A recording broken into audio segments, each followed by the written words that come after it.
Et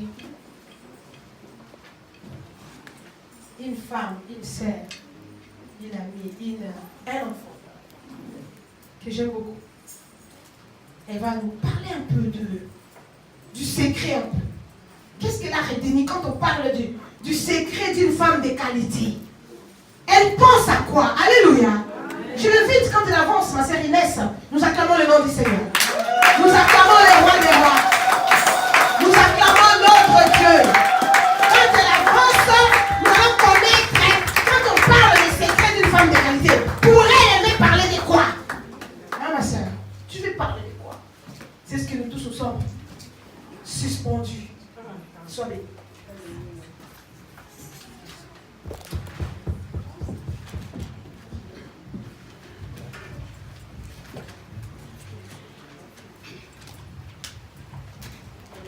Je vous salue tous au nom de Jésus. Je suis très heureuse de parler de la part de Dieu. Et nous allons juste laisser ce moment entre les mains de Dieu et demander à Dieu de prendre contrôle, de régner dans ce lieu, parce que c'est aucun homme qui est au pouvoir, mais Dieu lui-même. Seigneur, je te loue, je te remercie, je te rends grâce, parce que sans toi, je ne peux pas être là ensemble. Je demande que, Seigneur, que tu me portes. Je demande, Seigneur, que tu fasses ce que tu as dit à Jérémie. Je mets ma main devant ta bouche. Je demande de parler à mon peuple. Père éternel, je te le demande. Ce n'est ni mes pensées, ni ma sagesse, ni mon intelligence, ni mon physique, Seigneur Jésus, mais le Saint-Esprit qui vient parler à ton peuple. Ouvre le cœur, afin que, Seigneur, même si c'est un mot, même si c'est une personne qui reçoit cette sémence sur la bonne terre, afin que là-haut dans les cieux, la gloire de ton nom soit encore plus grande que ce que nous on voit sur la terre. Que ce moment soit, Seigneur, pour toi, rien que pour toi, au nom de Jésus-Christ. Amen. Amen. Alors, ma sœur Janine nous a dit qu'est-ce que ça représente. Si on regarde bien sur ce thème, comme nous l'avons si bien dit, le secret d'une femme de qualité. Là où ça m'a posé question, c'est quoi un secret? Parce qu'en fait, sur la terre, on dit secret, mais il n'y a rien qui est secret. Même ce qu'on mange quand on fait les examens, on sait ce que tu as mangé. Alors j'ai dit, si le mot secret, pour nous, c'est un secret sans être un secret, ça veut dire pour Dieu, il n'y a pas de secret. Il a tout mis dans sa parole.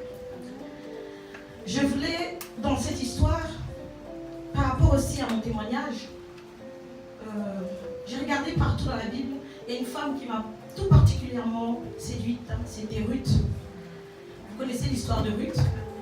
Je ne veux pas trop revenir en arrière, mais si je veux vite fait vous expliquer un petit peu l'histoire de Ruth.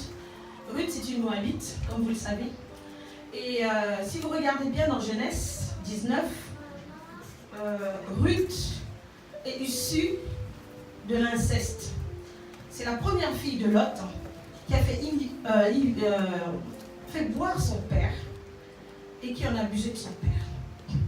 Alors voilà, j'ai réfléchi, j'ai dit, mais aujourd'hui nous parlons de Ruth comme la grand-mère de David. Mais comment Ruth elle a fait de la malédiction à la bénédiction? Quel était le secret de Ruth? Parce qu'à l'époque, si vous un peu l'histoire de Ruth, c'est un peuple qui ne vénérait pas Jéhovah. Ils avaient leur Dieu, que je ne citerai pas le nom, qu'ils vénéraient. Donc Ruth est issue de ça. Nous, aujourd'hui, chrétiens, si je peux me permettre, on peut dire, il y a ceux qui sont dans l'église qui sont nommés chrétiens qui ne le sont pas, et il y a ceux que nous, chrétiens dans l'église, on dit païens. Donc on pense à autre chose. Alors je me suis dit, le peuple de Ruth vénérait certainement, comme nous aujourd'hui, il y en a qui aiment les voitures, il y en a qui adorent les bijoux, il y en a qui font des chants occultes, plein de choses dans le monde. J'ai dit, mais comment Ruth a fait? Comment elle a fait pour se rapprocher de Dieu? Qu'est-ce qui s'est passé dans la vie de Ruth? J'ai commencé à chercher son histoire, j'ai commencé à chercher son origine, j'ai cherché, je dors, je me réveille, je me dis, c'est pas possible. Comme vous pouvez le savoir, nous avons tous le péché d'Adam. Et en dehors du péché d'Adam, nous avons les péchés de nos ancêtres. Et en dehors du péché de nos ancêtres, nous avons nos propres péchés. J'ai vu que c'était une grande liste. J'avoue que j'ai un peu peur. J'ai dit au Seigneur, ça veut dire quoi? Aujourd'hui, j'ai pris une décision. J'ai dit, je vais être comme Ruth. Je ne suis pas parfaite, mais je vais être comme Ruth. Ça m'a ramené dans l'histoire de Ruth avec Naomi. Ruth, Moabite, a aimé sa belle-mère. Elle a tellement aimé cette femme. Je me suis posé la question, quel était le secret pour que Ruth aime cette femme? C'est vrai que dans Jean, la Bible nous dit, Jean 15, 12, aimez-vous les uns et les autres. Je sais qu'au jour d'aujourd'hui, on a du mal à s'aimer. Mais comment Ruth elle a fait? Alors j'ai réfléchi, je me dis, sûrement, ça c'est moi qui parle. Naomi avait un bon témoignage chez Ruth.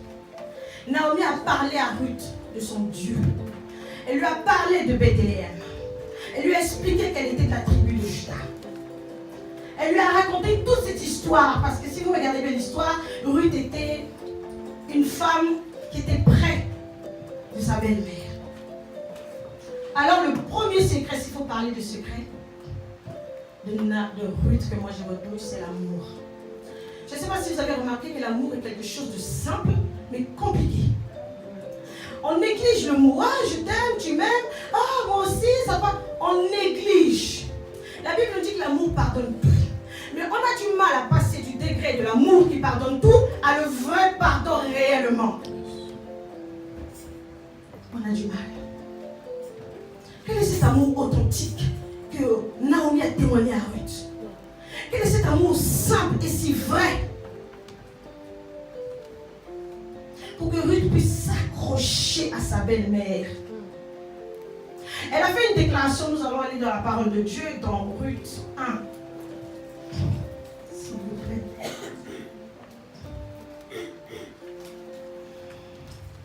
Alors Ruth 1, on va commencer de 15,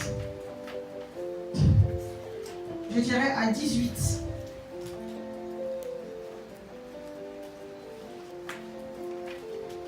Je lis la parole de Dieu, Ruth 1, 15, 18. L'amour que Naomi a témoigné à Ruth, Ruth l'a tellement saisi que quand elle a tout perdu, c'est-à-dire elle a perdu le lien, elle a perdu son mari, il n'y avait plus rien. Ruth était libre de partir. La preuve que Orpa, elle s'est détachée, elle est repartie. A fait que ça a amené Ruth à un deuxième secret. C'était la décision. Et ce qui m'a touché, c'est le témoignage que Ruth a fait à sa belle-mère. Je lis la parole de Dieu. Naomi dit à Ruth, voici ta belle-sœur est retournée vers son peuple et vers ses dieux. Retourne comme ta belle-sœur. Ruth répondit, ne me presse pas de te laisser, de retourner loin de toi. Où tu iras, j'irai.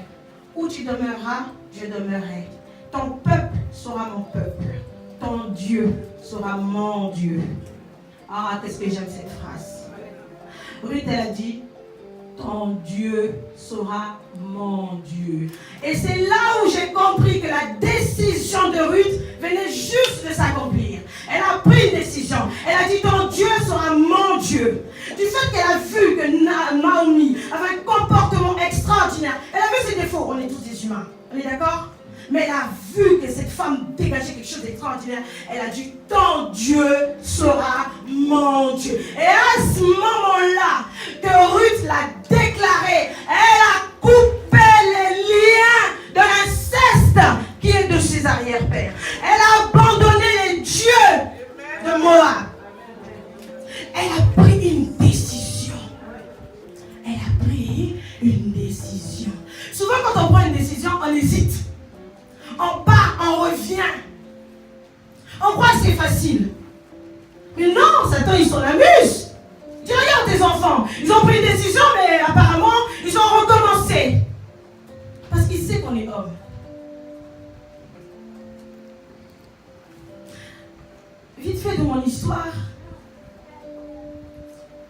je n'ai pas beaucoup connu le Seigneur.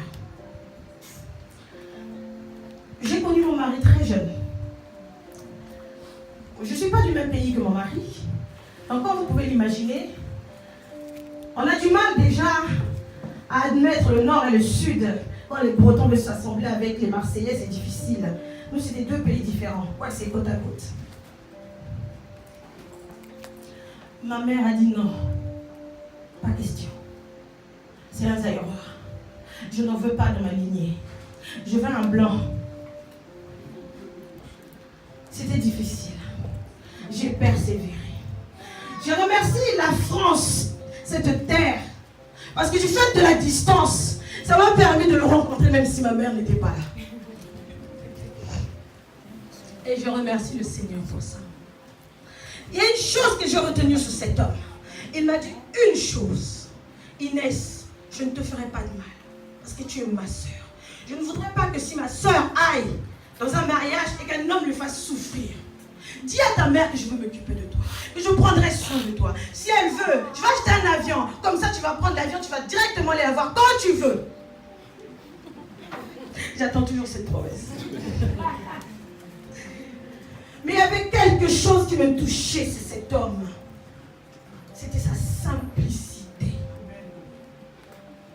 Il avait un amour qui me témoignait. Je pouvais rester des heures sur sa poitrine. Il m'a dit, tant tes parents ne sont pas prêts, j'attendrai. Et c'est un homme qui a attendu. La pression était telle que je suis tombée enceinte. Mais je remercie le Seigneur, parce que quand je lis l'histoire de Ruth, j'ai dit, waouh! Ruth s'est laissée dans les mains de Dieu, parce qu'elle a fait une déclaration. En faisant cette déclaration, elle a dit à Dieu, maintenant occupe-toi de moi. Je suis prêt de te suivre. Et quand elle a fait cette déclaration, Dieu a ôté Ruth des Moabites. Et il l'a modelé comme de l'argile.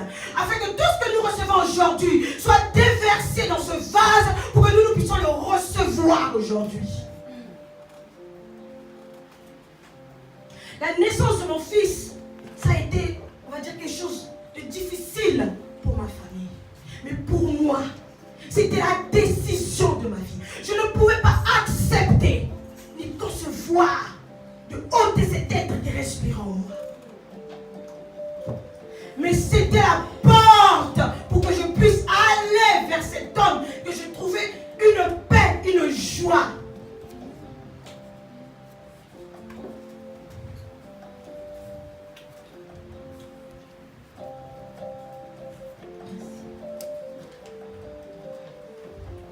Ruth, elle s'est dit que Naomi est son parachutiste. Naomi va lui permettre de rencontrer ce Dieu. Moi, j'ai rencontré Dieu grâce au témoignage de mon mari, pas dehors, dans ma maison.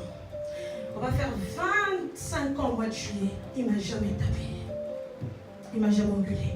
Même quand je ne connaissais pas Dieu, je jazzais, comme vous pouvez le remarquer. Je parle. Et quand je parle, je pointe. Il me regardait, il prenait les clés et s'en allait. Je dis, on discute et toi tu t'en vas. Il me dit, mais je n'ai pas le temps de discuter avec toi. Si je te plie, tu vas à l'hôpital, c'est moi qui vais être triste. Comment ça se fait?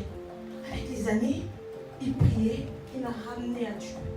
Et c'est le secret que j'ai vu chez Ruth. C'est le secret, la décision que Ruth a prise. Elle s'est accrochée à Naomi. Et elle a pu rencontrer le Seigneur. Un autre secret extraordinaire que j'ai marqué chez Ruth, c'était l'obéissance et la soumission. C'est bizarre, hein? Je vous parle de ça. Je ne sais pas si vous vous rendez compte que ce sont des mots-clés pour rencontrer le Seigneur. Si Noé n'avait pas obéi, je pense que nous, on ne serait pas là aujourd'hui. Il avait obéi, Noé. Il a suivi les commandements et les règles. Nous avons du mal à obéir. C'est pour cela que Christ est venu. Il a été 100% homme pour comprendre ce que nous vivons. Pour pas qu'on puisse dire, c'est injuste, toi tu es Dieu, tu fais ce que tu veux. Nous on souffre, on est de la chair, tu ne sais même pas ce que je vis. Comme on dit, on ne peut que témoigner de ce que l'on vit. Jésus l'a fait.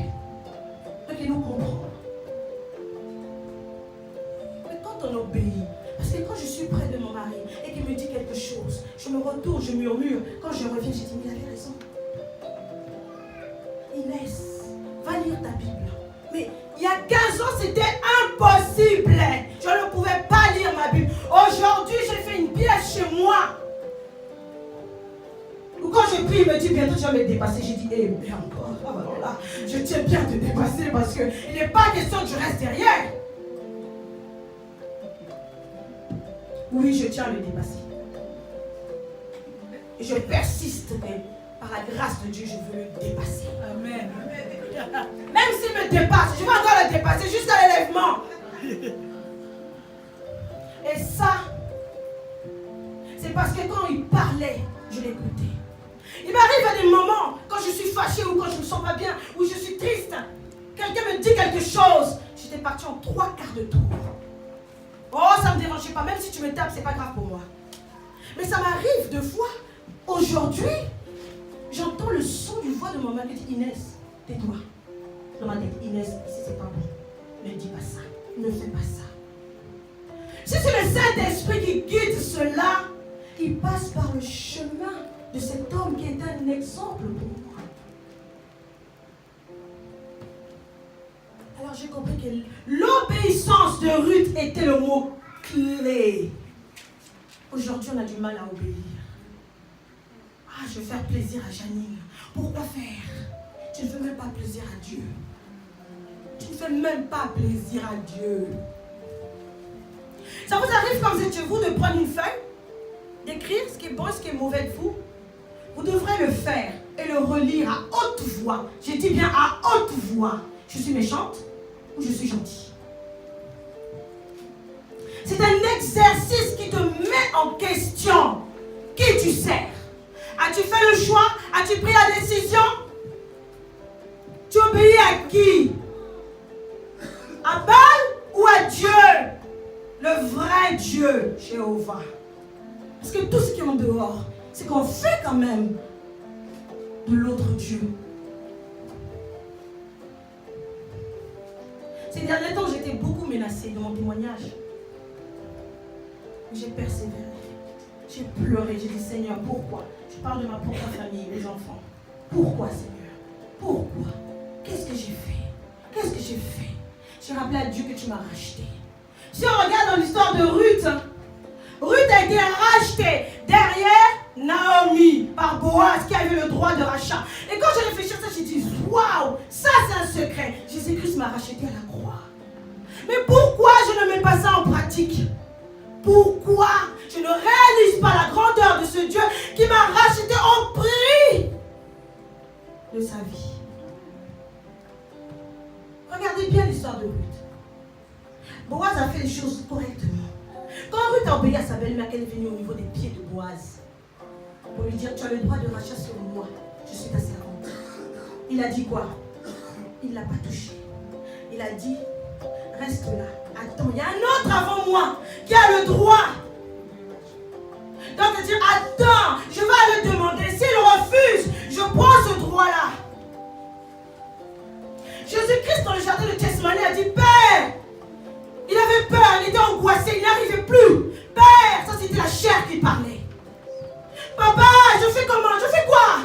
J'arrive pas, moi, l'humanité c'est trop, c'est grand, j'arrive pas. Ces hommes, je n'ai rien à faire, ils n'obéissent pas, ils n'écoutent pas, ils comprennent pas.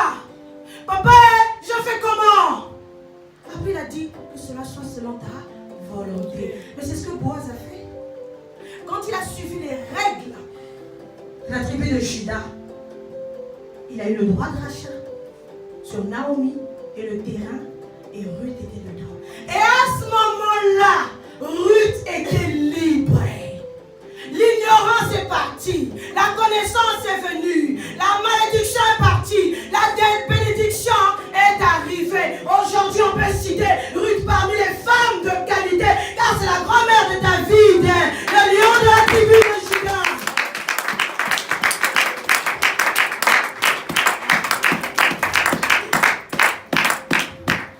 Ce que moi j'ai retenu selon mon passage. Je n'ai pas fini. Le chemin est encore long. Persévérer. Amen. Au nom de Jésus. Amen. Amen.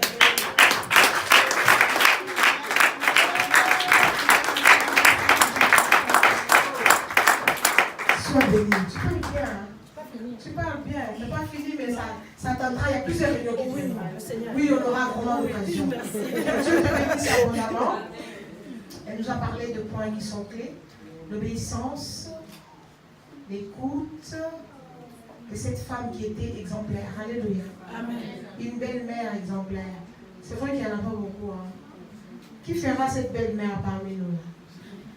Est-ce que quelqu'un peut dire que oui, j'essaierai de laisser champ libre à ma belle-fille, de faire sa vie avec mon fils. J'essaierai de laisser champ libre à mon beau-fils, de construire aussi sa propre famille qui peut lever sa main.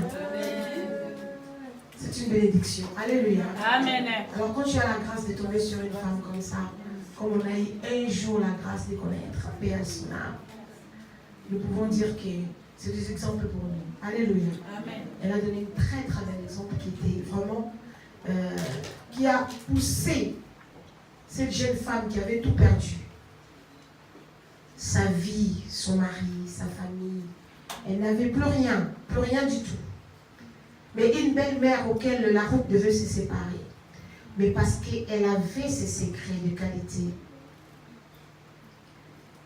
Cette femme-là a gagné une personne. Et cette personne-là, derrière cette personne-là, il y a eu le grand homme aujourd'hui. Alléluia. C'est dans cette lignée-là, en fait. Donc, nous voulons vraiment bénir le Seigneur pour son témoignage. Nous bénissons Dieu pour notre sœur Inès. Que le Seigneur l'accompagne encore. Nous acclamons le Seigneur. Que Dieu soit béni. Que notre Dieu soit élevé. C'est vrai que j'ai vu encore nous passer une jeune fille. Alléluia. Amen. Elle est jeune, mais elle arrive à un âge où on est jeune. En même temps, on arrive à un âge où on doit maintenant voir des choses différemment. Elle n'était vraiment pas prévue dans cette journée. Il faut dire que c'est Dieu qui prépare les choses. Parce qu'on s'est dit que nous étions tous jeunes. Et il y a une génération aussi qui est là, qui est présente, qui ont envie de vivre les choses, qui ont vécu aussi certaines choses.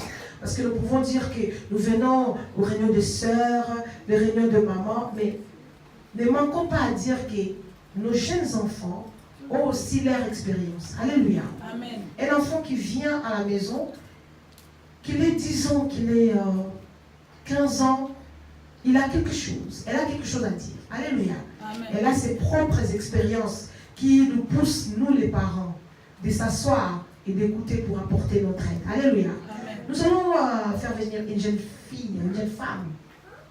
Et puis, quand elle avance, nous acclamons le nom du Seigneur. On va acclamer Dieu.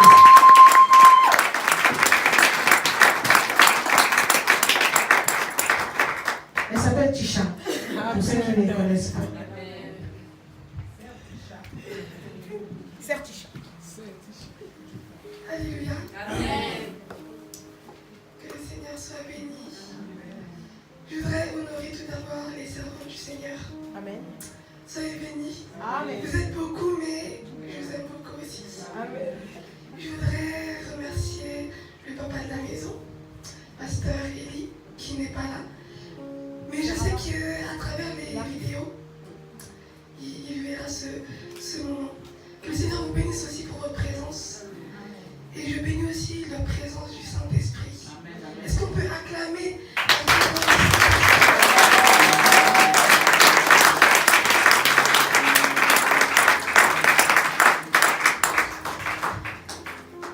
C'est vrai que j'étais pas prévue, mais tout ce que je fais est bon. Je voudrais témoigner ce que Dieu a fait dans ma vie. C'est vrai que depuis que j'ai donné ma vie au Seigneur, j'ai pas eu l'occasion de m'exprimer. Et je pense que le Seigneur a voulu que plusieurs années puissent passer pour que je puisse témoigner sa gloire en fait. Amen. Alors, je vais commencer par le témoignage suivant. Je suis née avec une voix spéciale, exceptionnelle. Et au jour d'aujourd'hui, je peux m'exprimer en fait comme le Seigneur a voulu. Amen. Et c'est vrai que je ne suis pas née à terme, mais prématurément. C'est vrai que j'ai pas tout de suite compris le pourquoi du comment. mais je sais que le Seigneur a voulu me faire passer par là pour me faire montrer sa gloire, pour me dire que mon enfant, même si tu passes par certaines situations, sache que je suis là et je suis ton rédempteur qui se lèvera le dernier. Amen. Vous savez, lorsque vous subissez des moqueries, des imitations, des rabaissements, des paroles qui sont poignants, qui vous font mal, ça fait très très mal. Et depuis toute petite, en fait, je subis justement tout ça. C'est vrai que avant que je puisse rencontrer le Seigneur, au collège, je subissais des moqueries. Au lycée, on m'imitait, on me rabaissait. Dans la rue aussi. Jusqu'au point où, lorsque je me rassemblais avec quelques jeunes, je n'osais plus parler en fait.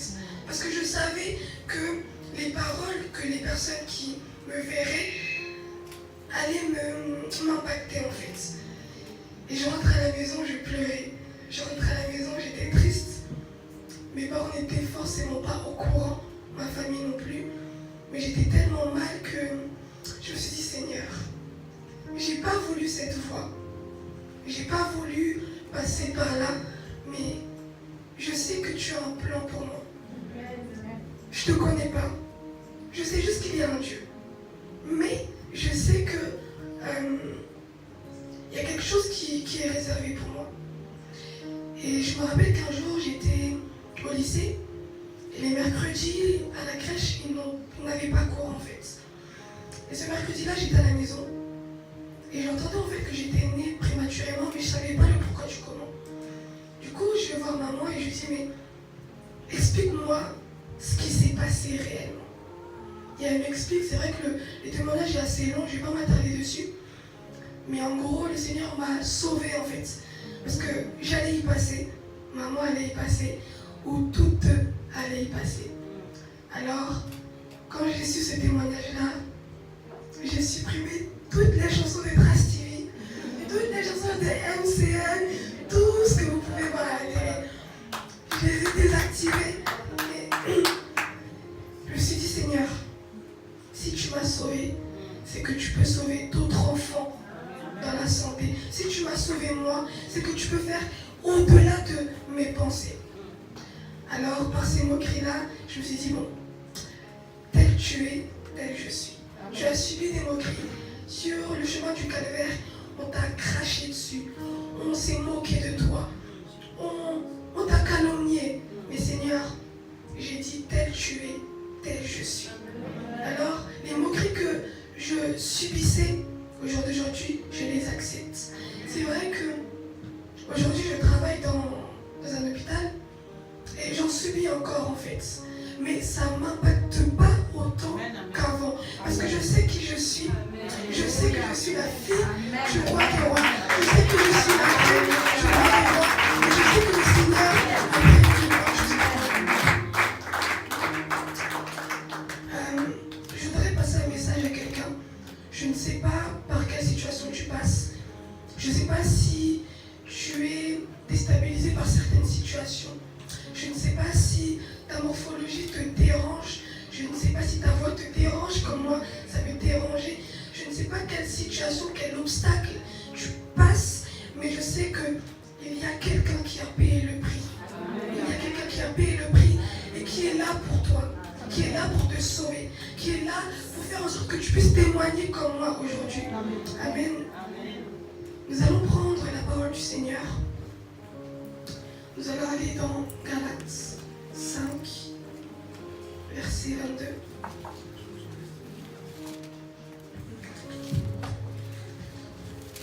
Si quelqu'un peut nous aider.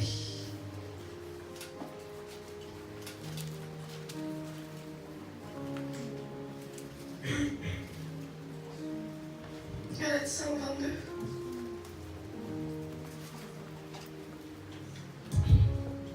J'ai lu au nom de Jésus. Amen. Galates 5, verset 22.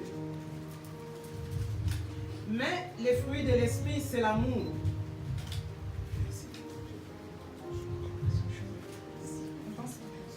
Mais les fruits de l'esprit, c'est l'amour, la joie, la paix, la patience, l'amabilité, la bonté, la fidélité, la douceur, la maîtrise de soi.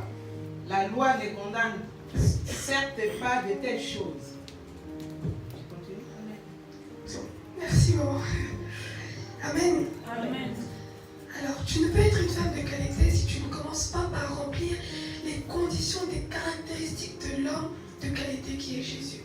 Vous savez, tous les fruits de l'esprit que nous avons pu entendre et écouter, c'est tout simplement le caractère de Jésus en fait. Si tu ne reflètes pas l'amour, si tu ne reflètes pas la joie, si tu ne reflètes pas la paix, tu ne peux pas être la femme que Dieu voudrait que tu sois. Et c'est vrai que notre comportement a tendance à impacter autrui. Notre être a tendance à impacter autrui en fait. Et le message que je voudrais passer, c'est que si tu n'as pas l'amour en toi, si Jésus-Christ qui est amour n'est pas assis en toi, il te sera difficile d'expérimenter certaines situations que le Seigneur a prévues pour toi. Et je voudrais passer un message dans le sens où il faudrait que tu puisses avoir confiance en toi. Je parle à une personne qui est sous un certain déni, dans le sens où si tu manques de confiance en toi, tu ne peux pas justement accéder à l'amour de Dieu. Tu ne peux pas accéder à la paix de Dieu, ni à sa joie, ni à sa douceur, ni à sa maîtrise de soi, ni à sa tempérance. Parce qu'il nous a créés à sa ressemblance et à son image. Et comment tu veux ressembler à l'amour si tu n'as pas l'amour? Comment tu veux ressembler à la joie si tu n'as pas la joie? Comment tu veux ressembler à la paix si tu ne veux pas que la paix soit en toi? Je demande à quelqu'un qu'il puisse se dire, Seigneur, je voudrais te ressembler à partir d'aujourd'hui. Seigneur, je voudrais être comme toi à partir d'aujourd'hui. Amen. Amen. Et lorsqu'on ressemble à Christ, on s'écarte des choses du monde. Ça peut faire mal. Moi, quand j'ai supprimé toutes mes chansons des Trace TV, des MCM, bon, au début, je n'étais pas trop contente. Après, je me suis dit, tous les jours, j'étais devant la télé, je dansais devant Beyoncé, Rihanna. Bon, au jour d'aujourd'hui, je danse pour Jésus. Au jour d'aujourd'hui, je chante pour Jésus. En fait, je crie pour Jésus. Je vis pour Jésus. Amen. Et je voudrais parler spécialement à une jeune, un jeune, parce que je suis jeune. La Bible déclare que l'apôtre Paul dira à Timothée, ne méprise point ta jeunesse. Vous savez, on rendra des comptes. Il y a des jeunes qui passent aussi. On espère notre avenir, mais on ne se rend pas forcément compte que la vie peut nous être ôtée, à nous jeunes aussi. Et je voudrais dire à un jeune de s'écarter des choses du monde. Les choses du monde vont t'amener à l'impudicité. Les choses du monde vont t'amener à faire tout et n'importe quoi. Mais vous savez que Dieu n'agrée pas aux choses du monde. Vous ne pouvez pas servir maman et Dieu. Dieu est un Dieu jaloux. Si vous savez les choses du monde, vous ne pouvez expérimenter ce que Dieu a prévu pour vous. Et je vais principalement toucher justement la sexualité. La sexualité est un sujet tabou au jour d'aujourd'hui en fait. Et c'est vrai qu'on a tendance à, excusez-moi du terme, mais il faudrait en parler, se masturber, aller de droite à gauche. Mais le Seigneur nous fait comprendre qu'il prévoit justement cette sexualité, mais dans un cadre précis. C'est-à-dire que lorsqu'il prévoit Adam et Ève, il ne les prévoit pas hors du mariage. Il les prévoit dans un cadre où il les voit parents. Et je voudrais justement parler à cette jeunesse qui est au jour d'aujourd'hui assez corrompue, je dirais, de regarder à Jésus, d'être au pied de Jésus. Ce n'est qu'en étant au pied de Jésus que tu pourras accéder à cette qualité. Car être au pied de Jésus, c'est un secret aussi. Amen. Être au pied de Jésus, c'est un secret, oui, c'est un secret. Et tu peux que accéder au pied de Jésus que si tu ressembles à Jésus. Vous savez, il y a un début à tout. Peut-être que tu peux te dire, oh, je suis jeune, je ne sais pas par où je vais commencer, j'ai la vie devant moi, j'ai mon avenir devant moi, mais lorsque Jésus a fait ma rencontre, lorsque j'ai rencontré Jésus, c'est vrai aujourd'hui, je me comporte comme une femme. Sans me vanter, mais je comprends en fait ce qu'une femme en Christ peut expérimenter et doit expérimenter. Vous devez vous protéger. Vous devez vous préserver. Vous savez, l'homme qui viendra vous épouser ou la femme qui viendra vous épouser sera juste fière en fait de vous. Parce que vous avez tout simplement suivi les principes du Seigneur. Tel Jésus est, tel vous êtes. Amen. Je voudrais finir par là. Connaître son identité, c'est savoir que tu n'es pas n'importe qui. Mais la fille du roi de rois, le fils du roi de rois. Amen. Et nous devons de mieux nous connaître pour mieux nous aimer. Si tu ne t'aimes pas encore une fois, tu ne peux pas expérimenter Jésus. L'élégance et qu'en l'intérieur est aussi beau que l'extérieur. Lorsque tu travailles en toi, l'extérieur sera automatique en fait. C'est vrai que Pasteur Élie dira, il faut que tu aies la marque de Jésus. Et la marque de Jésus. Et l'esprit de la femme doit être beau en voyant une personne formidable. Tu te dois de mûrir le Saint-Esprit afin qu'il puisse faire de toi une femme extraordinaire. Une femme qui a des capacités, plusieurs capacités, car tu peux faire la différence parmi ta génération. Amen. Amen. Il y a des choses que lorsque tu feras, lorsque tu diras, lorsque tu mettras, tu seras un peu gêné parce que le Saint-Esprit n'aura pas tout à fait donné son accord. Alors tu te dois d'expérimenter le Saint-Esprit. Vous savez, le Saint-Esprit n'est pas seulement une puissance, mais une personne. Amen. Et je voudrais finir par là. Tu dois justement, encore une fois, être au pied de Jésus. Amen. Il n'y a qu'au pied de la croix que tu peux tout affronter. Amen. Amen. Et même si aujourd'hui ça ne marche pas, sache que demain, sache que après-demain, sache que lundi, sache que mardi, le Seigneur se lèvera. Il n'est pas un fils de l'homme pour mentir. Non, non, non. Sache que Jésus est fidèle. Amen. Amen. Tu dois être tout simplement une référence dans ta génération.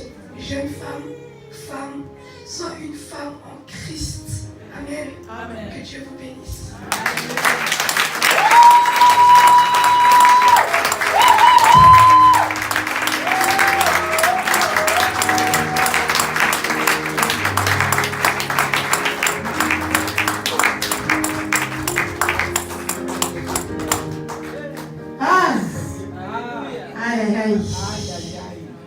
La journée est encore longue, hein, vous savez. La journée est longue. Il y a de quoi dire aussi. Alléluia. Jeune sœur, inattendue mais attendue. On ne pensait pas que tu parlais bien comme ça. C'est vrai qu'on t'entend rarement. Ça me fera plaisir que tu parles de plus en plus. C'est une grosse bénédiction. En plus, tu parles bien. Forcément, ça donne envie d'écouter. Sois béni en tout cas. Sois béni. Totalement béni. C'est vrai que nous souffrons de la différence. Mais Dieu connaît chacun de nous particulièrement. Nous souffrons au milieu de la foule de ce que nous sommes. Mais chacun de nous a une grâce particulière, a un secret. Et c'est une grosse bénédiction de partager ces moments ce matin. Je vais nous demander d'incliner encore nos têtes pour passer un temps avec le Seigneur. C'est vrai que Dieu est bon. Dieu impacte nos vies. Je veux dire tout simplement qu'il est fidèle. Je veux dire que dans mon parcours sur la terre, tout n'est peut-être pas marché comme il faut. J'ai peut-être fait des choses qui n'ont pas été correctes ou des situations difficiles. Mais je cherche à ce qu'une femme dise ce matin, je sais que tu es fidèle. Qu'une femme dise ce matin, dans mon parcours sur la terre, tout peut sombrer. Je peux trouver que ça ne va pas. Il peut m'arriver des catastrophes que peut-être ça n'arrive pas aux autres. Mais je sais que tu es fidèle. Tu ne me laisseras jamais tomber. Qu'une femme prie pour sa vie, qu'un homme prie pour sa vie. Prie pour ta vie et dis au Seigneur, je sais que tu es fidèle. De la même manière que notre sœur Tisha, dans son cœur, elle a souffert de certaines choses. Toi aussi dans ton cœur, tu souffres de certaines choses. Tu te poses aussi des questions. Mais celui qui est fidèle t'apporte quelque chose d'extraordinaire.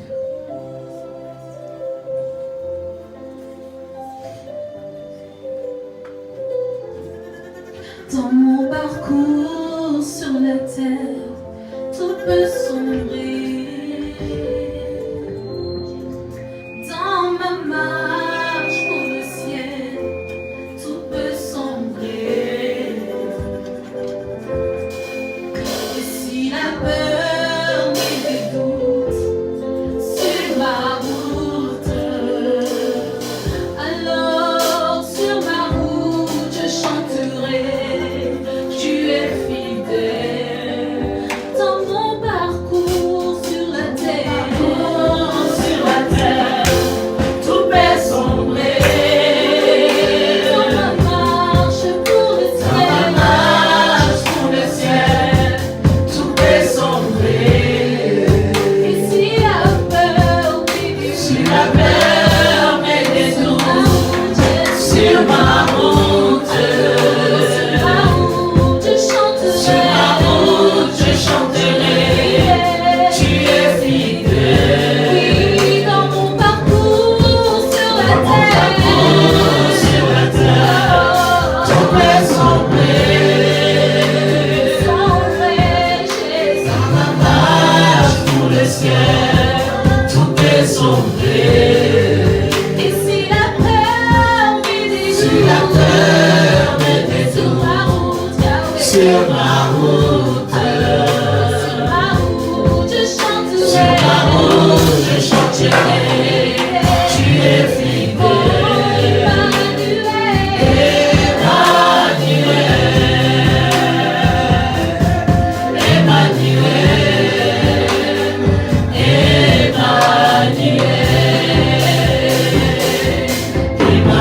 Emmanuel,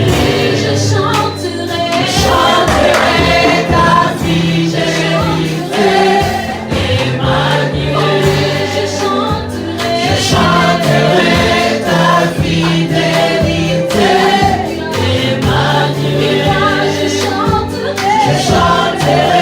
ta fidélité. Emmanuel, je chanterai ta fidélité. Emmanuel, je chanterai ta fidélité. Emmanuel, je chanterai ta fidélité. Emmanuel, je chanterai ta fidélité. Emmanuel. Seigneur, nous rentrons dans cette intimité avec toi. Nous rentrons dans cette intimité avec toi. Seigneur, tu es Dieu. Seigneur, dans ce parcours, Seigneur, nous pouvons subir. Mais tu es Dieu, Jésus. Tu es Dieu pour nos vies, Père. Tu es celui qui a accompagné nos pas jusque dans ces lieux. Tu es celui qui a voulu que nous puissions venir ici dans ces lieux. Seigneur, sur ce parcours, Père, sur ce chemin auquel, Seigneur, nous traversons, Père de gloire, nous savons que tu restes fidèle, quoi qu'il arrive. Tu as appelé tout un chacun de nous par son nom. C'est toi qui nous as créés, Père. Seigneur, nous voulons vivre cette intimité avec toi. Avoir ces qualités, Père, qui nous amènent encore, Seigneur, dans les choses auxquelles tu as promis pour nous, Jésus. Que ton nom soit béni. Merci pour ta grâce. Dans le nom de Jésus. Amen. Amen. Amen, amen. Amen. Ce matin, nous allons partager 2-3 choses. Attends, plusieurs choses. Nous allons passer par plusieurs choses. pour finir la séance du matin. Parler vraiment de secrets intérieurs. Parler de secrets d'une femme. C'est vrai que l'après-midi, nous avons 3 oratrices qui vont nous apporter les paroles puissantes. Alléluia. Nous avons 3 oratrices qui vont parler du Seigneur parce que ça met le feu. Mais ce matin, en lisant certaines choses, j'ai relevé quelques secrets. Et je ne sais pas si on ne les a pas, on va les noter. Si on les a, on va les souligner. Alors, le premier secret que moi j'ai noté d'une femme de qualité, c'est aussi comme les sœurs l'ont dit, d'avoir le Seigneur dans son cœur. Alléluia. Avoir le Seigneur dans son cœur. C'est-à-dire que je t'accepte comme le Seigneur et Sauveur de ma vie.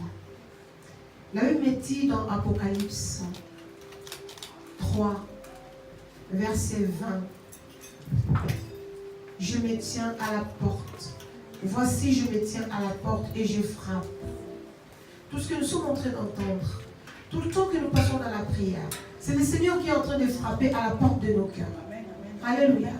C'est le Seigneur parmi nous. C'est-à-dire que quand je vais dans les réunions, le Seigneur me dit toujours une chose. Seigneur, Janine, attends-toi à quelque chose de moi. Alléluia.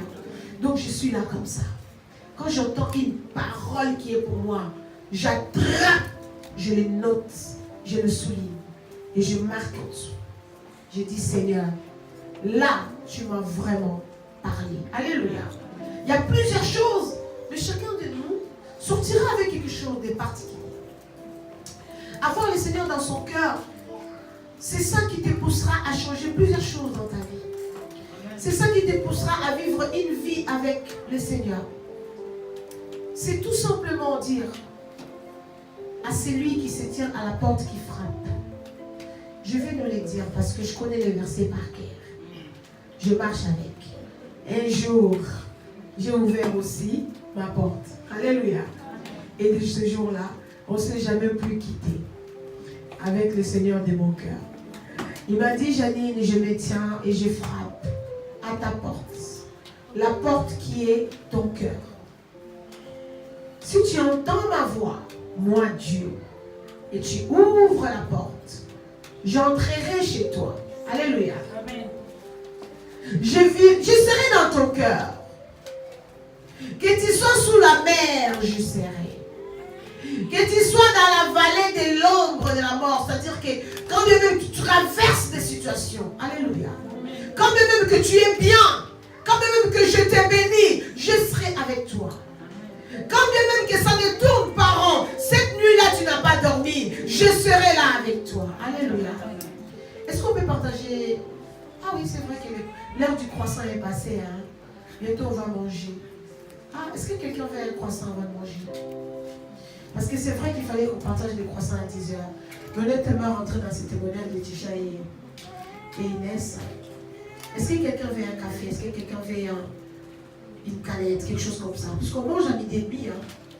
Celle aussi qui parle pour sa ligne peut aussi attendre jusqu'à midi. Mais une canette de coca ne pourra pas faire de mal à personne. Alléluia. Donc je frappe à la porte de ton cœur.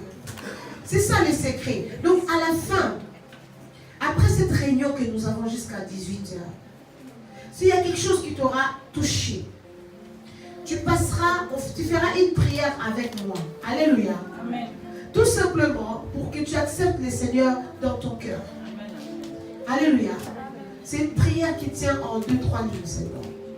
2-3 phrases pour dire que je t'accepte étant que Seigneur est Sauveur de mon cœur. Et cet amour-là ne nous quitte plus jamais. Alors, bon, ça c'est fait. J'ai énuméré encore que le secret d'une femme de qualité, c'est savoir aussi cuisiner. Qui sait cuisiner ici? Tu cuisines bien? Tu cuisines bien. J'ai déjà mangé les riz chez toi. C'était bon.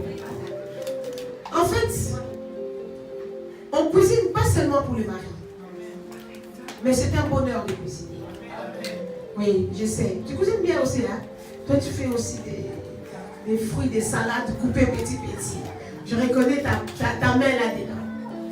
En tout cas, vous savez, il y a un homme de Dieu qui a dit il n'y a pas longtemps, on était assis ensemble en train de manger. Il a dit que le Seigneur aime manger. Qui croit que Dieu aime manger?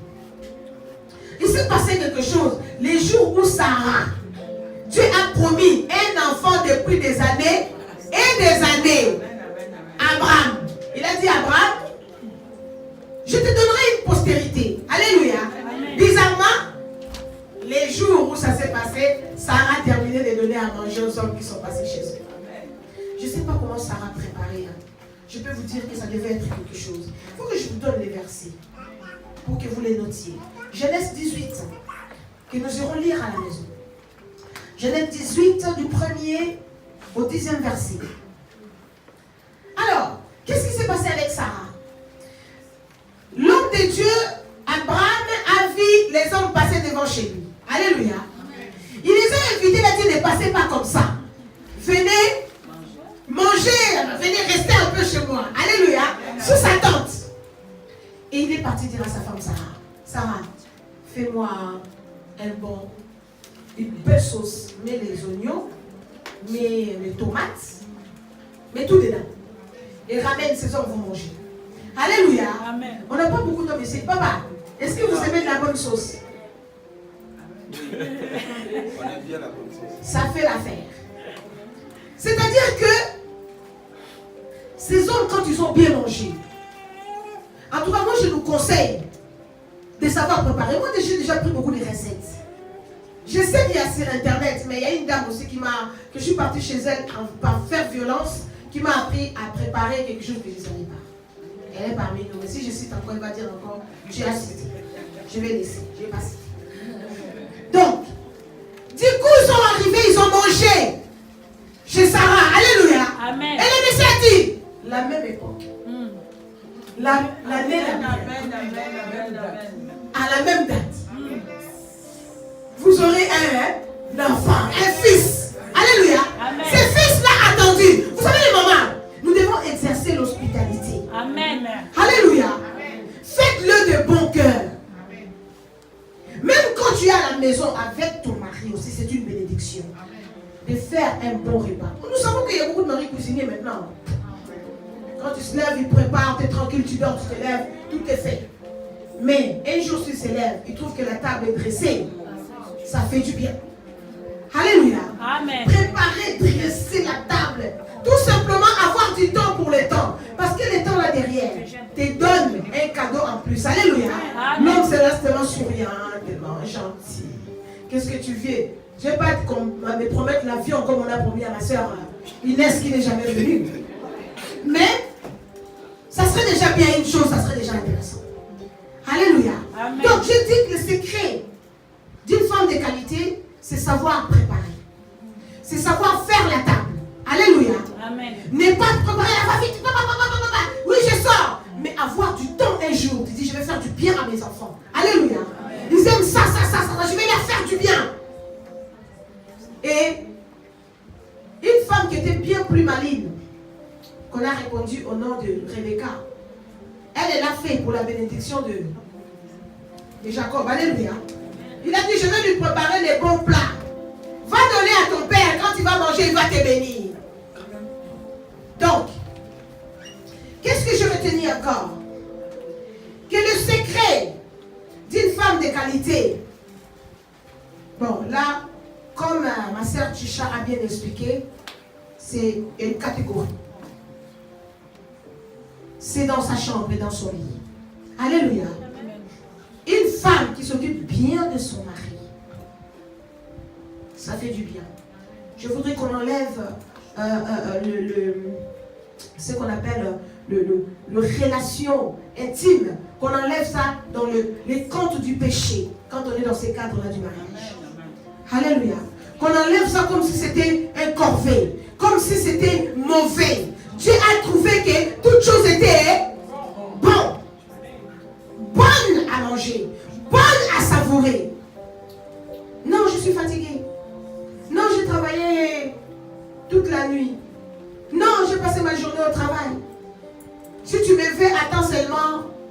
Les samedis, parce que les samedis, je ne travaille pas. Alléluia. Une femme. La Bible me dit une chose, si je retourne dans le livre d'Éphésiens, que le corps de ton mari t'appartient. Alléluia. Et le corps de ta femme appartient à son mari. Ne vous privez point. Si c'est né par un commun accord. Alléluia. Amen. Toi, je t'ai béni. Tu auras quelque chose qui est un mois après. Dis-toi que nous sommes en train de parler des secrets des femmes, non? L'homme là ne va pas résister longtemps. Alléluia. Amen. Un mois de pénition comme ça, sans prière, ni rien. Non. Dans l'intimité de l'homme et de la femme, il se passe des choses à l'intérieur. Alléluia. Ce n'est pas seulement physique. Spirituellement, Dieu est en train de vous équiper de certaines choses. Vous n'avez pas besoin de vous parler pour vous entendre. Alléluia. Dieu ajoute quelque chose en plus dans les couples. Donc nous devons comprendre en étant des femmes que ce n'est pas un tabou d'en parler aujourd'hui. C'est important parce que les hommes comprennent aussi leur corps ne les appartient pas. Je ne vais pas citer leurs noms, mais leur corps les appartient aussi. Donc elle peut se réveiller à 3h du matin, 4h du matin, elle dit qu'il passe à la caisse, tu passes. Parce que c'est comme ça. Donc, je vais lever un peu plusieurs points. Est-ce que nous avons parlé déjà de la propreté? Non, pas encore. Hein. Les femmes d'aujourd'hui, mon Dieu. Il faut seulement, soit quand tu rentres chez elle, tu arrives chez elle, tu tombes sur les vêtements par terre. Ou avant de t'asseoir, toi-même, tu enlèves les vêtements qui sont sur les chaises, toi-même, tu jettes là-bas. La propreté, elle est importante. D'abord, pour la propreté de notre propre corps. Les corps d'une femme, comme je disais tout le temps à mes enfants. Non, j'ai pas la tête. Chaque matin, je les disais un truc. Une femme doit se laver son corps chaque matin. Sinon, ça fait quoi quand tu sors dehors? C'est ça. Et à chaque fois, il rentre à la salle de bain. J'ai compris. Tu vas encore rajouter la même phrase. J'ai dit, je l'ajoute parce que c'est important. Quelqu'un à côté de toi va commencer à faire. Tu ne sais pas pourquoi. Mais le corps d'une femme doit être lavé tous les jours. Et surtout ceux qui sont mariés, matin et soir. Surtout le soir. Pas de manquement autorisé. Parce qu'on sait ce qui se passe après. Donc, la propreté de son salon, de sa chambre, même si tu n'attends personne, que tu sois marié, que tu ne sois pas marié, tu le sois, non? Il se passe toujours des choses. On a des enfants qui voient aussi, qui ont aussi besoin de suivre notre exemple. Alléluia. Et si mon lit est retourné du matin au soir, quand j'irai voir mon enfant dans sa maison, est-ce que je vais lui dire, qu'est-ce que tu es en train de faire? Pourquoi tu n'enlèves pas tout ça? Alors que dans sa tête, tu as déjà sémé plusieurs choses. Alléluia.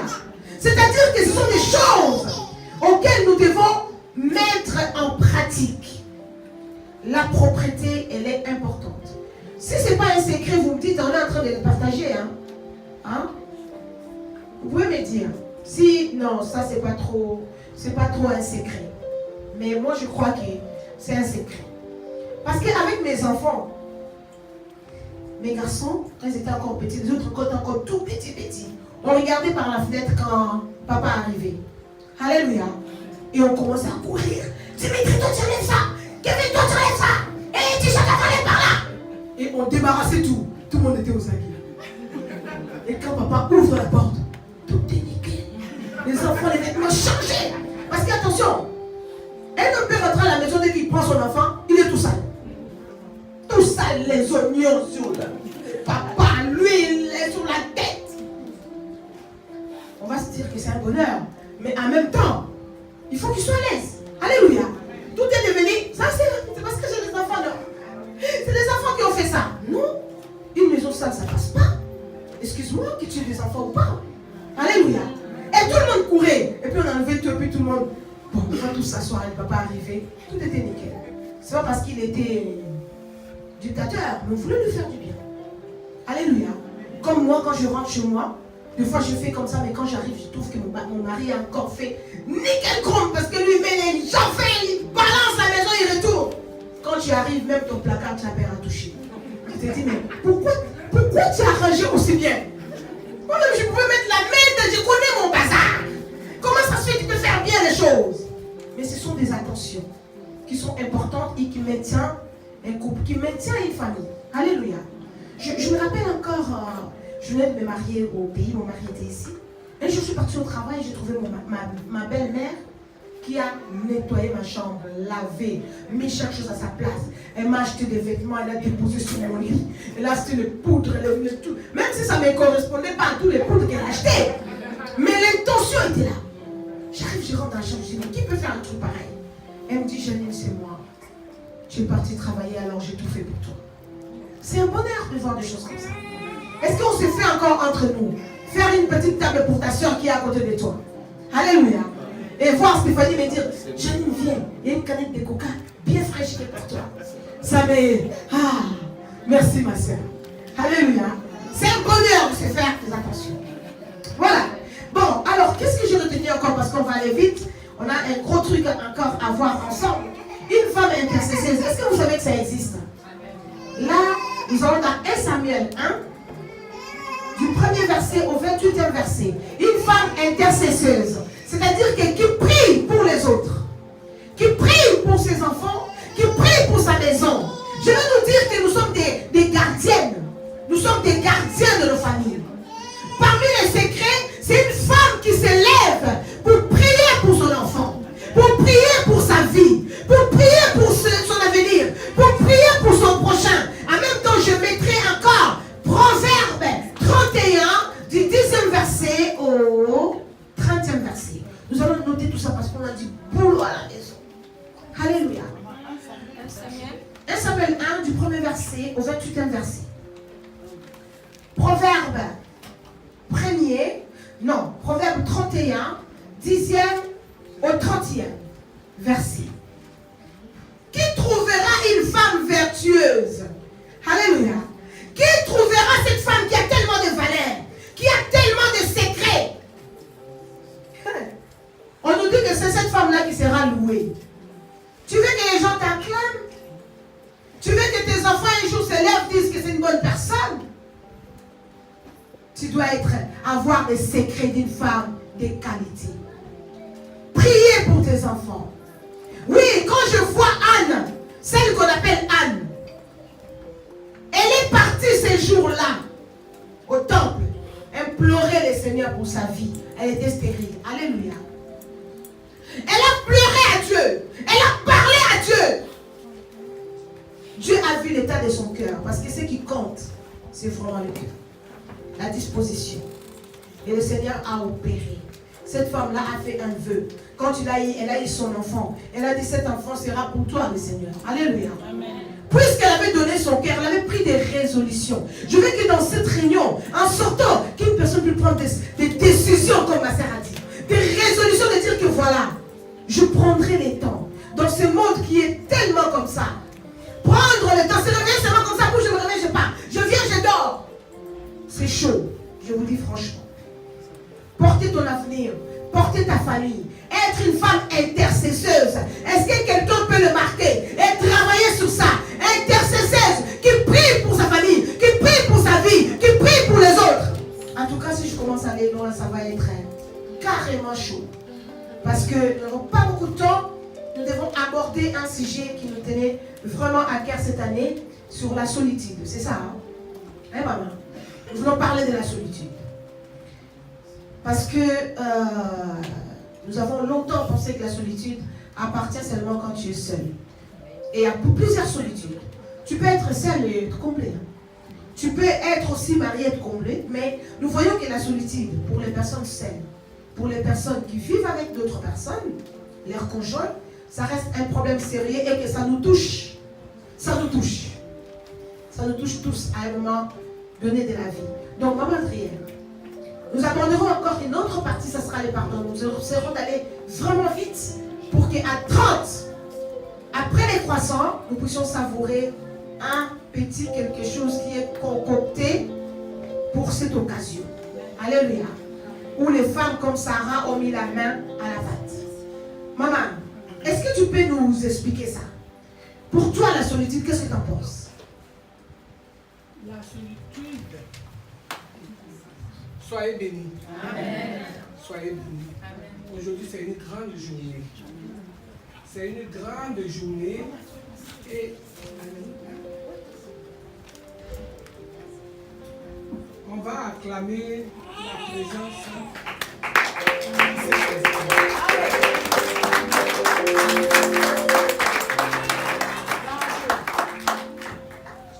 On va acclamer la présence du Saint-Esprit qui est leader de cette journée. Amen.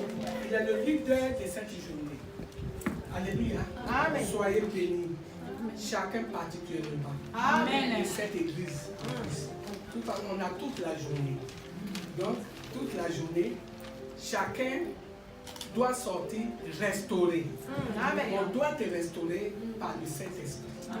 C'est lui qui va faire. Amen. C'est lui qui va nous parler. Parce que le Saint-Esprit, sa mission, il enseigne même celui qui l'utilise. Alléluia. Amen. Donc on serait tous enseignés par la puissance du Saint-Esprit. Amen. En tout cas, soyons bénis et acclamez Dieu pour la présence du Saint-Esprit.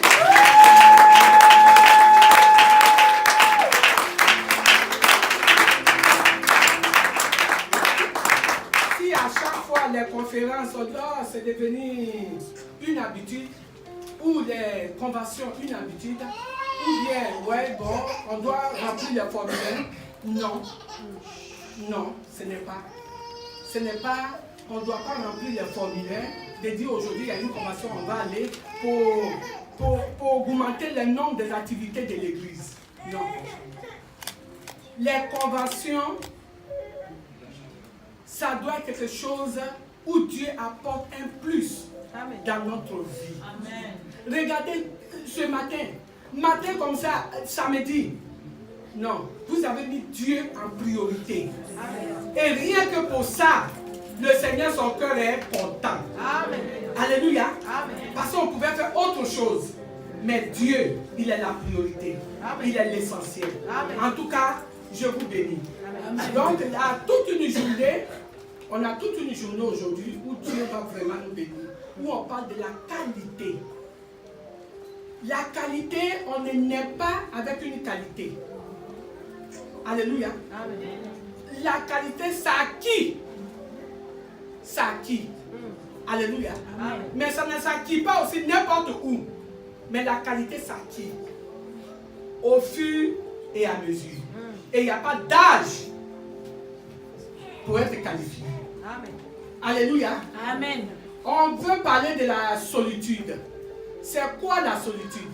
C'est vrai que l'ennemi, la solitude aujourd'hui est devenue même une maladie. Hein?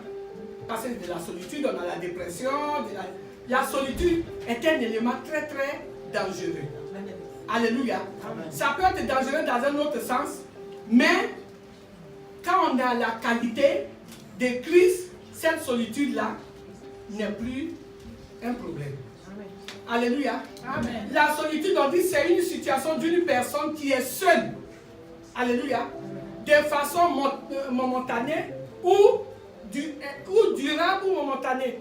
Donc la solitude en elle-même, la solitude, ça peut être sociale, relationnelle et la solitude psychique. C'est-à-dire, parce que psychique, dans ta tête, il y a des éléments qui doivent communiquer avec quelqu'un d'autre. La bouche est là pour parler avec un être comme toi. Donc la bouche fait ses fonctions. Alléluia. C'est ça. Mais maintenant, tu es seul, cette bouche-là n'est plus dans ses fonctions. C'est-à-dire, ça n'a plus quelqu'un avec qui parler. Il y a cette solitude. Alléluia. Amen. Donc le mental ne communique pas. Je ne sais pas si vous avez vu un film de Tom Hanks, il a dit seul au monde. Il était dans une brousse où il était tellement seul, il a mis des éléments pour qu'il parle. Pour alimenter, parce qu'il faut que ça s'alimente. Le mental doit s'alimenter, le verbal, le vocal doit s'alimenter, sinon il va perdre toutes ses capacités. Alléluia. Amen. Il y a cette solitude-là. Alléluia. Amen. C'est pour ça que le Seigneur a dit, je vous fais deux, pour que vous communiquiez, pour que vous échangez, pour que vous... La solitude est sur plusieurs domaines. Et maintenant, il y a la solitude sentimentale. Alléluia. Amen. La solitude sentimentale est une épreuve aussi très délicate. puisqu'on parle de la sexualité. La solitude sentimentale maintenant, c'est un autre domaine. Alléluia. Parce que la solitude en elle-même, elle est grande. Donc tu peux être même avec quelqu'un, vous ne pouvez pas être dans les mêmes conditions, vous pouvez être ensemble et puis être dans la solitude. Parce que tu n'as pas vraiment, c'est pas, vous n'avez pas le même sens d'intérêt, vous n'avez pas le même sens de tout, donc ça passe pas. Ça passe pas. Donc on peut être ensemble et puis être solitude. La solitude n'est pas déterminée pour une catégorie de femmes et pour une autre catégorie de femmes. La solitude, tu peux être en couple et puis être solitaire. Alléluia. Parce que vous n'avez pas les mêmes objectifs, les mêmes buts, donc c'est difficile. C'est pour ça que dans le mariage, il y a plusieurs étapes. Il y a les fiançailles, on dit on n'est pas compatibles. Souvent, hein, on dit on n'a pas les mêmes intérêts, on n'a pas les mêmes sens d'intérêt. Alléluia. Donc la solitude, elle est très, très, très, très large. La solitude est très large. Maintenant, il faut travailler. Il faut travailler ça pour que les défauts de l'autre soient des qualités et que tes qualités soient aussi ses défauts. Parce que chacun va avoir. Alléluia. Amen. Alléluia. Amen. Donc c'est pour ça qu'on dit il faut faire des concessions. Il faut faire des concessions. Parce que chacun a été élevé dans sa famille, l'autre a été élevé dans sa famille, l'autre a eu ses éducations et puis vous vous retrouvez. Donc maintenant tout ça il faut mettre ensemble pour que vous soyez dans le même sens. Sinon on peut être ensemble et puis être solitaire. Amen. Alléluia. Amen. C'est ça on voit. Il n'y a plus de flammes dans cette maison.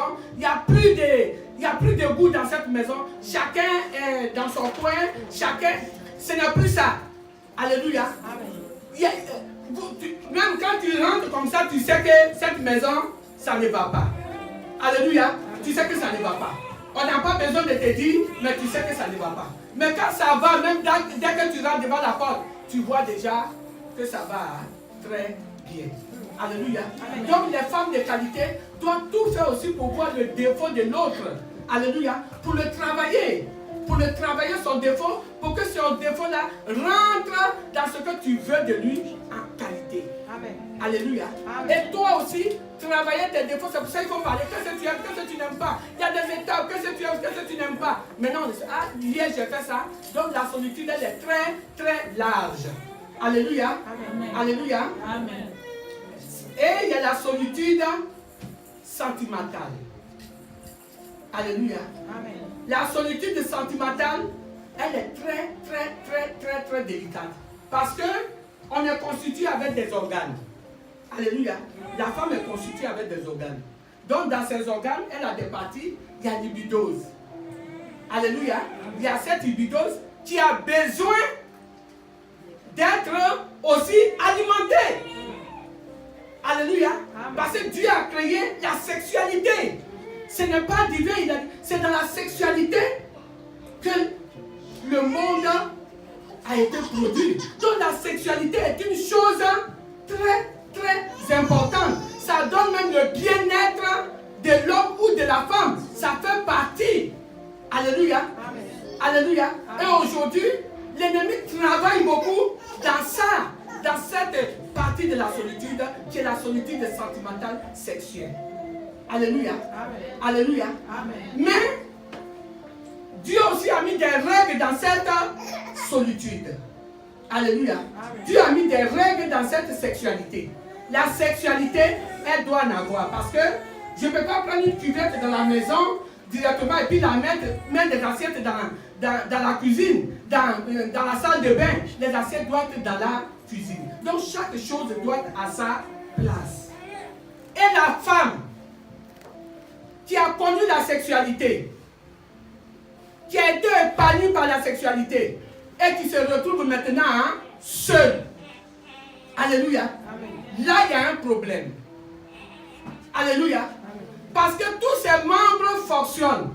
Et ces membres-là réclament. Alléluia. Amen. Ça réclame. C'est pour ça que ces femmes-là, il faut vraiment prier pour ces femmes-là. Alléluia. Ces membres-là réclament, ça va réclamer. Le corps a besoin. Donc tu auras, il y a des besoins. Ce n'est pas une honte. Parce que c'est naturel. C'est Dieu qui l'a créé comme ça. Alléluia. Mais c'est besoin. Tu sais que tu es seul. Or que la sexualité doit se faire dans le cadre. Alléluia. Dans le cadre spirituel. C'est-à-dire comment Dieu a voulu que ça se fasse. Mais tu es seul. Et ton ibidose est en fonction. Connaître déjà. Être déjà dans un mariage. Connaître déjà la sexualité. Et puis raconter Christ. Alléluia. C'est difficile. Très très difficile. C'est très très dur. Alléluia. Amen. Très dur. Parce que c'est des choses qui sont bien. Alléluia. Amen. Mais comment maintenant contenir? La Bible dit dans Jean, la Bible dit le Saint-Esprit va vous convaincre du péché. Il n'y a que la personne du Saint-Esprit. Il n'y a que cette personne. Amen. Il n'y a que la puissance du Saint-Esprit qui peut te maintenir. Alléluia. Amen. Il est puissant, il n'est pas Saint-Esprit pour rien. C'est qu'il n'est pas Saint-Esprit. Alléluia. Amen. Mais s'il est le Saint-Esprit et que toi, tu es dans le Seigneur, il n'y a pas de raison. Tu as Christ en toi. Christ est ton secret, Christ est toute ta vie. Christ est dans ton cœur. Christ, tu portes Christ. Le Saint-Esprit va te convaincre de ce péché sexuel. Et le Saint-Esprit même fera son travail en toi. Il va baisser les pulsations sexuelles. C'est des pulsations sexuelles. Alléluia. Il te maintient et comme il est Saint-Esprit, il va les déclencher au moment convenable. Amen. Alléluia. Amen. Donc la sexualité, elle est très importante. Le secret aussi d'une femme de qualité, c'est d'avoir la maîtrise de soi, la maîtrise des pulsations sexuelles. Mais pour ça, il faut le Saint-Esprit. Il faut que tu sois, parce qu'il faut que tu sois forte. Il faut que le Saint-Esprit soit vraiment en toi. Parce que le Seigneur a dit, il dit que tous ceux qui se consacrent à lui, alléluia, il a dit dans Corinthiens que toi, qui n'as pas de mari, fais l'œuvre de Dieu. C'est-à-dire, c'est Dieu qui s'occupera. C'est-à-dire, c'est le Saint-Esprit qui va en toi travailler pour éteindre ces pulsations. Alléluia. Amen. Alléluia. Amen. Donc ces femmes-là, il faut vraiment prier pour eux parce qu'ils en ont, ils ont vraiment un besoin. C'est vraiment des braves femmes qui ont des qualités. C'est important. C'est important. C'est important. Amen. Alléluia. Amen. Que Dieu vous bénisse. Amen.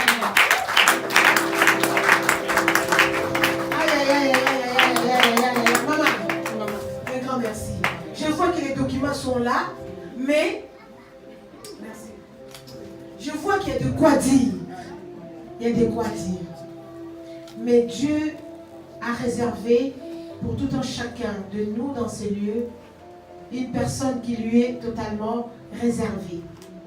Parce que dans la création, Dieu nous connaissait. Maman, sois bénie. Parce que c'est vraiment un problème parmi nous. Alléluia. Amen. Je suis dedans, j'ai encore la solitude. Je suis dehors, j'ai encore la solitude. Que faire?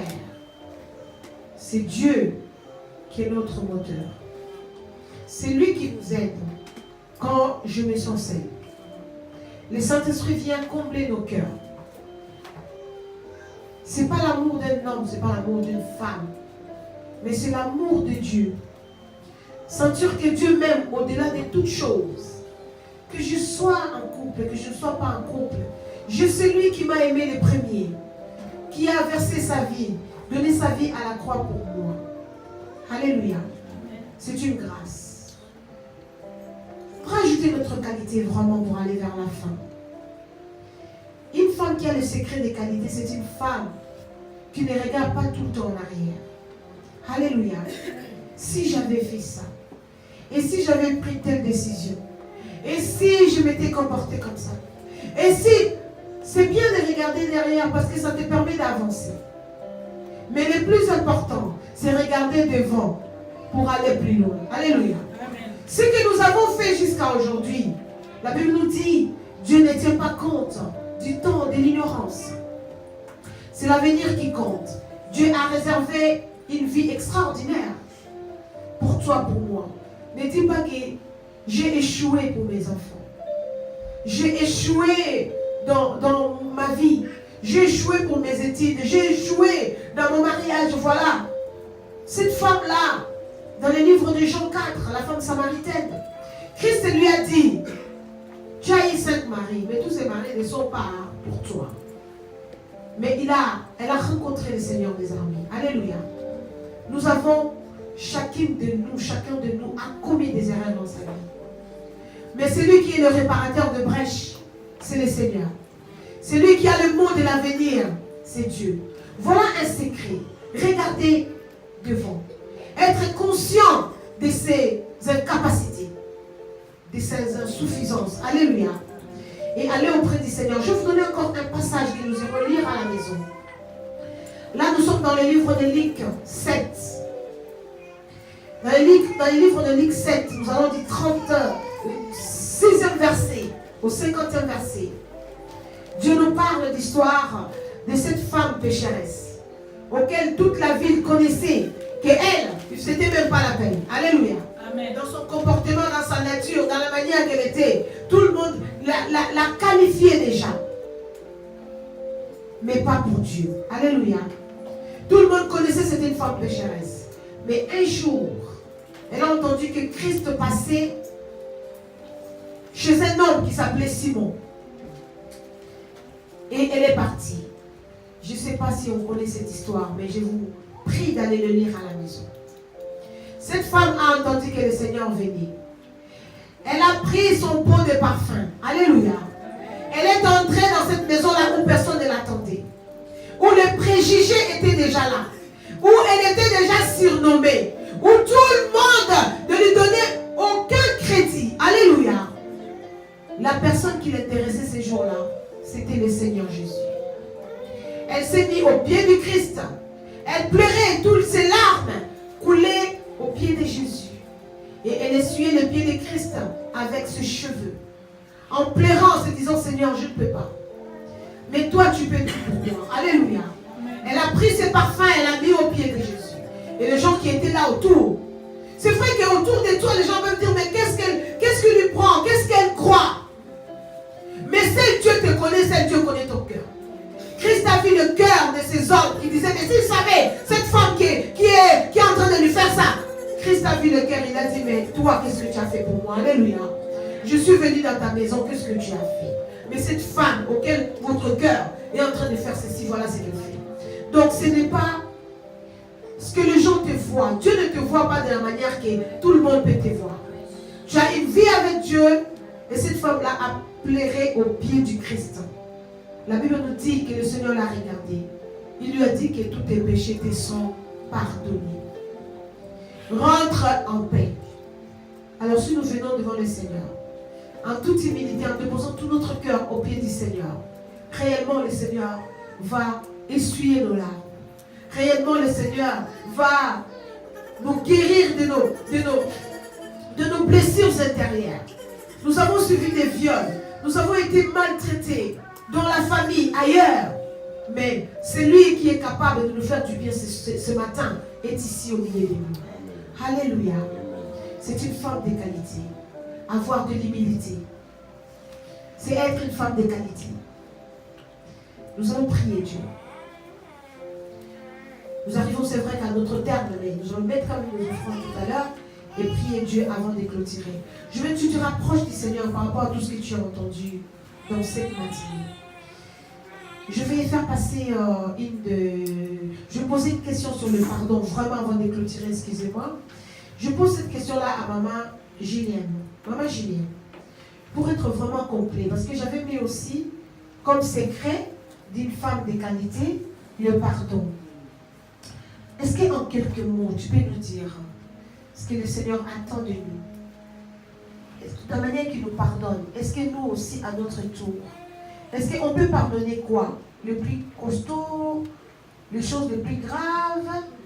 Est-ce qu'il y a des degrés où on peut pardonner? Est-ce que tu peux nous apporter, mais vraiment en quelques minutes, avant de clore cette matinée, dis-nous vraiment ce qui se passe. Parce que dernièrement, on a eu un témoignage de maman Marie-Jeanne qui n'est pas là aujourd'hui. J'ai voulu vraiment qu'elle soit là, mais elle est partie au Cameroun. Elle a perdu son fils il y a quelques années, qui a été tué par son ami d'école, qui était dans la même école que lui. Le fils, les copains est venu, bam bam, son fils est mort. Et cette femme-là a témoigné dans les années où on était de l'autre côté. Ça fait quelques années, elle a fait son témoignage. Et j'aurais voulu vraiment qu'elle soit là aujourd'hui. Parce que c'est le secret d'une qualité, d'une femme qui a vraiment des qualités. Et ces jours-là, au tribunal, quand elle est partie, elle a vu l'assassin de son fils.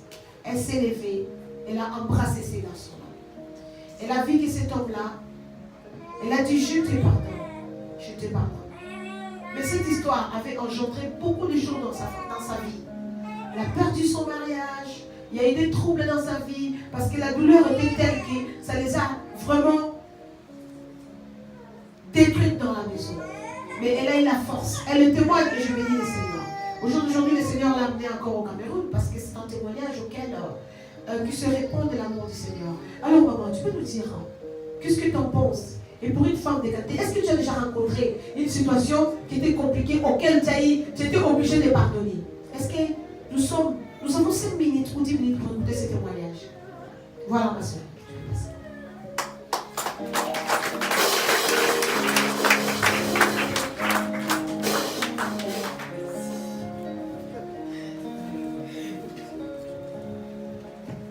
Soyez bénis, peuple de Dieu. Amen. Oui. Ah, nous sommes dans le secret. C'est vrai que nous avons besoin de tous ces secrets, que ça soit dévoilé. Parce que nous ne voulons pas rentrer chez nous tel qu'on est venu. Aujourd'hui, là, jusqu'à la fin de la journée, quand on va rentrer chez nous, on sera vraiment, comme disait tout à l'heure la servante, restauré, rétabli. Mais sans plus tarder, maman m'a posé la question sur le pardon. Oui, c'est vrai.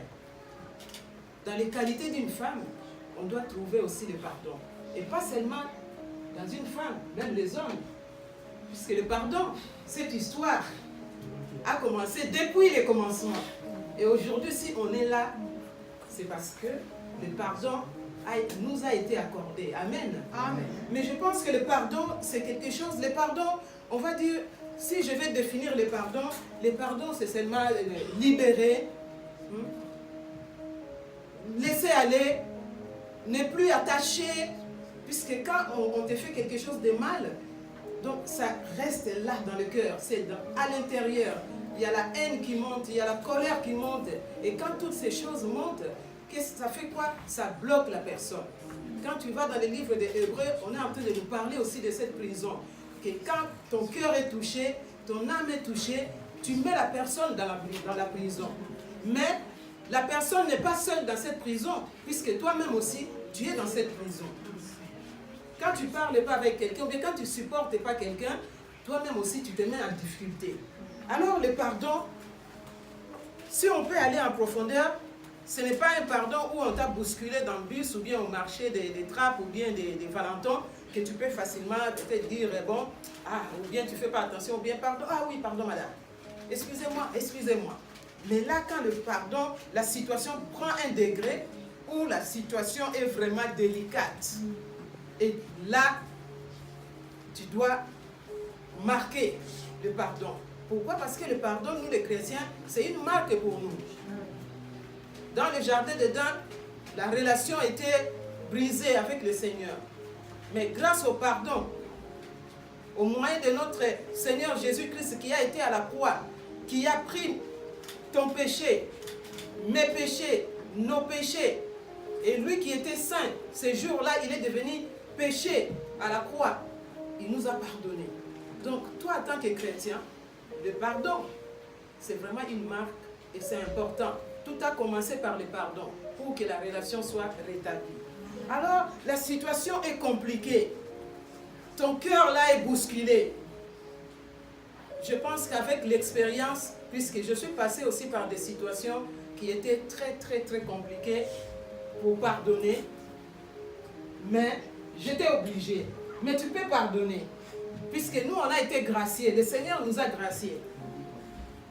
Donc, tu peux demander au Seigneur, Seigneur, aide-moi, donne-moi, fais-moi grâce. Je vais avoir la grâce de pardonner. Puisque le pardon, quand la situation est compliquée, c'est là où tu vas te dire, est-ce que je suis capable de pardonner? Ce n'est pas pour des petites choses, mais quand c'est gros. Tout à l'heure, maman parlait de plusieurs choses. Ton mari t'a trompé. On se moque de toi.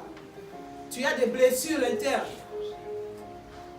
Tu as été passé par des viols, par des attouchements. Est-ce que tu peux pardonner facilement?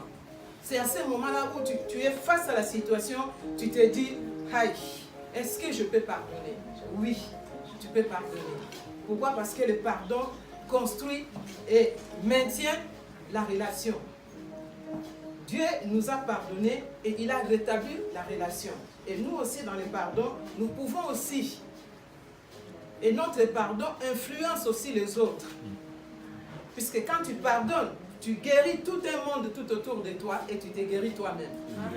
Abigail, ce jour-là, son mari était insensé, mais elle a pardonné. Et dans le pardon, il te faut la grâce, comme je disais, il te faut de l'amour, il te faut de l'humilité. Puisque quand on te fait du mal, tu es monté, donc tu montes. Alors pour pardonner, il faut descendre les escaliers. Quand tu ne t'humilies pas, tu gardes la haine, tu gardes l'orgueil, tu ne peux pas pardonner. Je peux donner un témoignage de moi-même sur le pardon quand je dis que le pardon peut influencer ton entourage. Je suis passée par une situation, alors il fallait vraiment que je descende les escaliers. Il fallait que je pardonne, mais ce n'était pas facile. Vous savez, quand on est dans le couple, quand dans cette histoire-là, dans un couple, et qu'il y a la tromperie qui rentre, il y a des situations qui se compliquent, nous, en tant que femmes, il y a notre orgueil qui monte, il y a notre jalousie qui peut monter facilement, et des fois, on a du mal à pardonner. Mais moi, ces jours-là, j'étais vis-à-vis de mon mari, il fallait que je pardonne. Parce que la situation était là, elle était compliquée, mais il fallait que moi, je quitte ma position de l'épouse et que je prenne la position d'une servante. Amen. Puisqu'en position d'épouse, je ne pouvais pas. Je voyais seulement ce qu'il m'a fait, Mais quand j'ai pris la position d'une servante de Dieu vis-à-vis de lui, pas seulement servante parce qu'il faut que je prenne le micro, non, parce que disciple du Seigneur. Donc je suis chrétienne, je suis enfant de Dieu, je dois faire quelque chose. Alors j'ai descendu de mes escaliers. J'ai pris, revêtu l'humilité. J'ai dit, bon, mon orgueil, tu vas passer à côté, jalousie à côté. Seigneur, fais-moi grâce. J'ai pardonné. J'ai rétabli la relation avec mon mari. Et le même jour, pendant que je pardonnais, et je fais le travail de Dieu dessus avec le peu que je connaissais, et dans la chambre tous les deux, mon mari a accepté le Seigneur comme... Il a accepté Jésus comme son Seigneur et Sauveur. Et pendant que moi je faisais ça, je ne savais pas qu'un jour, il va devenir un disciple du Seigneur. Moi, j'avais oublié mon intérêt. J'avais oublié ma vengeance. Je l'ai libéré de la prison. Mais ça a influencé d'abord lui et jusqu'à aujourd'hui, ça influence le monde entier. Amen. Donc le mari qui est mon pasteur aujourd'hui, c'est la personne que j'avais pardonné dans la chambre. Il n'y avait pas plusieurs personnes, tous les deux, je l'ai pardonné sincèrement de tout mon cœur. J'ai pardonné et j'ai oublié et je l'ai encore aimé. Et ce jour-là, il a dit, bon, je vais accepter le Seigneur parce que la situation là, ça s'est compliqué d'une façon où c'est devenu judiciaire. Et il a dit non, j'accepte. J'ai dit, bon, si tu acceptes, tu vas voir la convocation là. L'acte de l'ordonnance qui nous condamnait a été déchiré à la croix. Donc, il a accepté et aujourd'hui, je peux dire que le pardon influence le monde influence l'entourage, le pardon, ça rétablit les relations. Amen. Amen. Et Jésus lui-même, il a dit dans Matthieu 6, dans la prière de notre Père, Père, pardonne-nous nos offenses, quand il nous a appris comment prier, comme nous aussi nous pardonnons à ceux qui nous ont offensés. Et Matthieu est en train de rajouter aussi que pardonnez-vous les uns les autres, comme Dieu vous a pardonné. Alors si quelqu'un parmi nous a quelqu'un qui l'a mis dans la prison, je pense qu'à partir d'aujourd'hui, tu peux les libérer. Amen. Ça va te libérer toi-même. Et quand la situation est compliquée, appelle Dieu qu'il couvre l'amour qui est en toi. Puisque si l'amour n'est pas couvert, c'est là où la haine monte. Que Dieu vous bénisse en vos âmes. Amen.